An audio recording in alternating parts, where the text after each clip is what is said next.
fellow enthusiasts, my name is Christina and welcome to another Let's Get Reelz movie review. Today's movie I will be reviewing for you is Max Steel.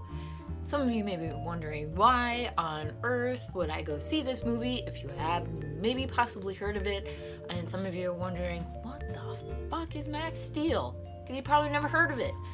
Well, let me just give you a little bit of a summary and I'll tell you the one and only reason why I even heard of Max Steel in the first place and even bothered to spend money to go see it. Max McGrath, played by Ben Winchell, I think that's his name, he and his mom, Molly, played by Maria Bello, move back to their old hometown.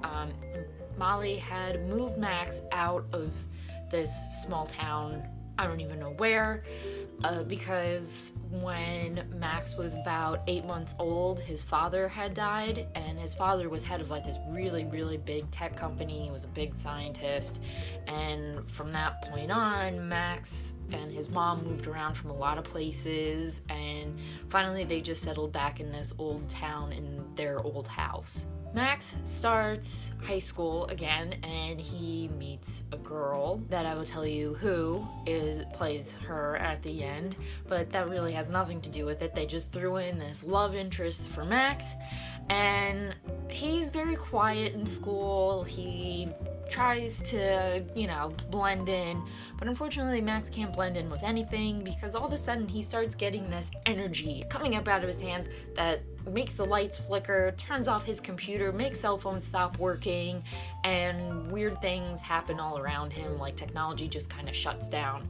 And then his body almost starts to shut down, like things are going on with his, like all this energy coming out of his body, especially his hands, and at one point it gets so bad that he has to run to the woods and he literally screams out all this energy, and then all of a sudden he's back in his bed in his room, and there's this like little flying robot all of a sudden called Steel, and Steel actually absorbs whatever energy Max has running through him, and then Steel and Max have to band together, literally, because Steel can form a suit around Max to fight off these bad guys called the Ultralinks, who can take like any shape, manipulate the weather, and that's what they really do in this movie. They manipulate the weather and stop this villain that should be, if you see this movie, should be known to you like the first few minutes of this movie who it is. Really, Max Steel was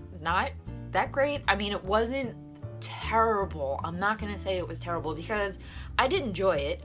I thought the story was very typical. It was like, you killed my father's dead, I'm angsty, I never knew my father, my mother is sad about my father, blah, blah, blah. Like, just all that stuff. That kind of got on my nerves after I was like, you killed my father, I don't know my father. I'm like, all right, enough of the teenage angst garbage going on. But like, for the most part, I thought the story was pretty cool. I thought the action was really cool. Ben Winchell, I can't remember if that's how you pronounce his last name or not. I thought he was really good. I would love to see him in a better superhero movie or action movie. He was good as Max. I enjoyed his performance. And as I said, there was one reason, and one reason only, that I saw this movie. The girl who plays Max's love interest in this movie, Sophia, is played by one of my favorite people and one of the most talented actresses I believe that's out there today, Anna Villafañe. Oh, I reviewed Anna Villafañe in a movie called Hiding, so if you go back through my videos and try and find that, you'll see that I absolutely adore her.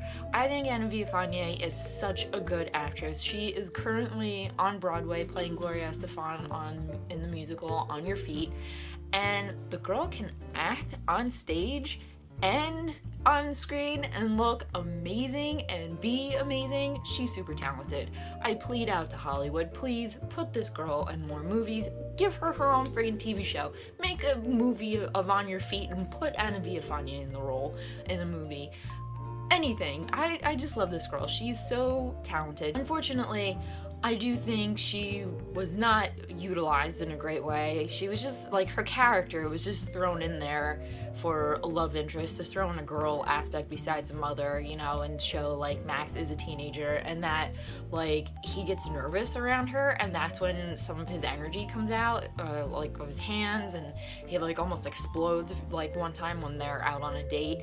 I kind of like that. I thought that was funny because it just shows you that Max is a teenager. He's a 16-year-old kid, and you know, when he's got those urges, those whatever going, and it's around this girl, and oh god, that's the only reason I heard of Max Steel is for Anna Villafañe, and honestly, I'm very happy she was in it. I'm happy she was on the big screen. She was in a movie, even though this was filmed like 3 or 4 years ago, and you know, it's not doing that well at the box office, unfortunately. I was one of only 2 people in that entire theater, and I was surprised there was another person. But anything to see one of my favorite actresses up on the big screen after seeing her on stage twice on Broadway and just being floored by her and actually meeting her at the stage door. That was very, very well worth it in the end for me. And as I said before, Max Steel isn't so terrible. Like, I kind of feel bad because it was a starter movie and it wasn't like the best starter movie. Like, you can tell that Mattel, who owns the toy Max Steel, he's a toy, and whoever wrote and directed this really, really wanted it to be like a franchise movie like Marvel or DC, and it just fell flat as far as a starter movie. You could tell at the end, Molly says to Max that the Ultralinks are going to come back, they're going to keep trying to get him and all this stuff. They were setting it up for another movie, and it's another movie that's unfortunately not going to happen. And it's kind of sad because the cast was really good. As I said, the actor who plays Max was really good, and I would have liked to have seen more Anna Villafañe on the big screen in this movie, in this series of movies, if you know, like, went on. I was actually hoping that she would have had a bit of a bigger part. She was really just used, as I said, from a love interest. So Max Steel isn't terrible. I would say wait until it's out of theaters.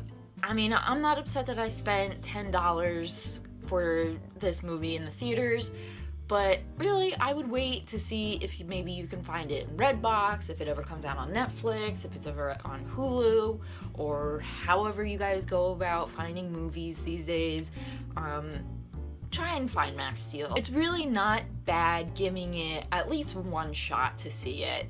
And that's me saying it besides Anna Villafañe scenes. As a whole, it's just worth seeing at least once. So that was my review of Max Steel. If you like this review in any way, please give it a thumbs up. Leave your comments down below if you have by any chance seen Max Steel. If you're a fan of Anna Villafañe like I am, and maybe you've seen her on Your Feet, or Hiding, her other movie, or anything pertaining to her, let me know. If you like any of the other actors, let me know. And if you've seen the lead actor, Ben Winchell, and anything else, I want to know what other movies he's in, because I would really like to see him in something else. And if you guys have seen him in other movies, let me know what's one of his better movies or the best that you think I should give a try.